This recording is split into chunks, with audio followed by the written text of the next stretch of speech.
இன்றைய முக்கிய செய்திகள். தமிழக அரசியல் களம் அதிரடி கிளப்பும் தேவக.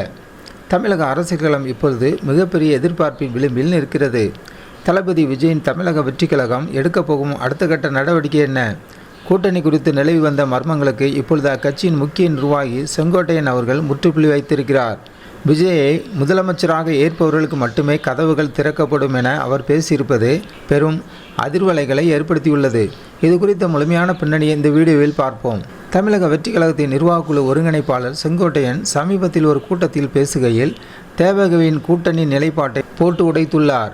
நிபந்தனை: விஜயை தமிழகத்தின் அடுத்த முதலமைச்சராக அங்கீகரிக்க வேண்டும். முயற்சி: பல கட்சிகள் தேவகவை தங்கள் கூட்டணிக்குள் இழுக்க திரைமறைவில் காய் நகர்த்தி வருகின்றன. ஒரே முடிவு: தலைமை ஏற்பவர்களுக்கு மட்டுமே கூட்டணி, மற்றவர்களுக்கு இடமில்லை என்பதில் கட்சி உறுதியாக இருக்கிறது. ஏன் இந்த அதிரடி முடிவு? விஜய் கட்சி ஆரம்பித்த போதே யாரோடும் ஒத்துப்போக மாட்டோம் என்ற பின்பும் இருந்தது. ஆனால் தற்போது தேர்தல் நெருங்கும் வேளையில் மற்ற கட்சிகள் தேவகவின் வாக்கு வங்கியை பயன்படுத்த நினைக்கின்றன. இதை முறியடிக்கவே முதலமைச்சர் வேட்பாளர் என்ற ஆயுதத்தை செங்கோட்டையன் கையில் எடுத்துள்ளார். செங்கோட்டையனின் பேச்சில் உள்ள அரசியல் சிக்கல். நிர்வாகக்குழு ஒருங்கிணைப்பாளர் செங்கோட்டையன் சாதாரணமானவர் அல்ல. அவர் வாயிலாக இந்த செய்தி வருகிறது என்றால் அது நேரடியாக விஜயின் உத்தரவின் பேரில்தான் இருக்கும். எங்களை சேர்க்க முயற்சிக்கிறார்கள் என்று அவர் சொல்வதன் மூலம் தேவகவுக்கு இருக்கும் டிமாண்ட் எவ்வளவு என்பதை தொண்டர்களுக்கு உணர்த்துகிறார். முதலமைச்சர் நாற்காலி விட்டு கொடுக்காத தேவக.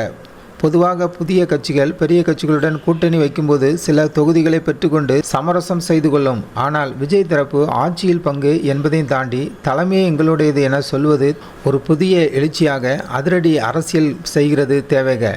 மக்களின் எதிர்பார்ப்பு என்ன? இறுதியாக அந்த முடிவு விஜய்க்கு சாதகமாக அமையுமா அல்லது சவாலாக இருக்குமா? இளைஞர்களின் ஆதரவுகள் மற்றும் கள நிலவரம் குறித்து உங்கள் கருத்துக்களை கீழே பதிவு செய்யுங்கள். நண்பர்களே, செங்கோட்டையன் அவர்களின் இந்த பேச்சு வெறும் பேச்சு மட்டுமல்ல, இது மற்ற கட்சிகளுக்கு விடப்பட்ட ஒரு எச்சரிக்கை மணி. நாங்கள் யாரிடமும் கெஞ்சப் போவதில்லை. எங்களை நாடி வருபவர்கள் எங்கள் தலைமை ஏற்க தயாராக இருக்க வேண்டும் என்கிற தோணி இதில் தெளிவாக தெரிகிறது. இது 2026 தேர்தலுக்கான ஒரு முன்னோட்டமாகவே பார்க்கப்படுகிறது. தேவக வீட்டுக்கு ஒரு ஓட்டு, இளம் தலைமுறையின் ஓட்டு, பெண்கள் ஓட்டு, நடுத்தர மக்கள் ஓட்டு, தமிழகமெங்கும் சிறுவர்களும் பொதுமக்களும் பார்க்கிறவர்களிடமெல்லாம் விசில் சின்னத்துக்கு ஓட்டு போடுங்கள் என பிரச்சாரத்தை துவங்கிவிட்டனர். நேயர்களே, தமிழகத்தில் விஜயால் மாற்றம் உருவாகி வருகிறதை இந்த தேர்தலில் காண முடிகிறது.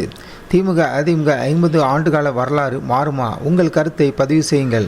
ஜனநாயகம் டிவி சேனலுக்கு புதியவராக இருந்தால் ஜனநாயகம் டிவி சேனலை சப்ஸ்கிரைப் செய்யுங்கள்.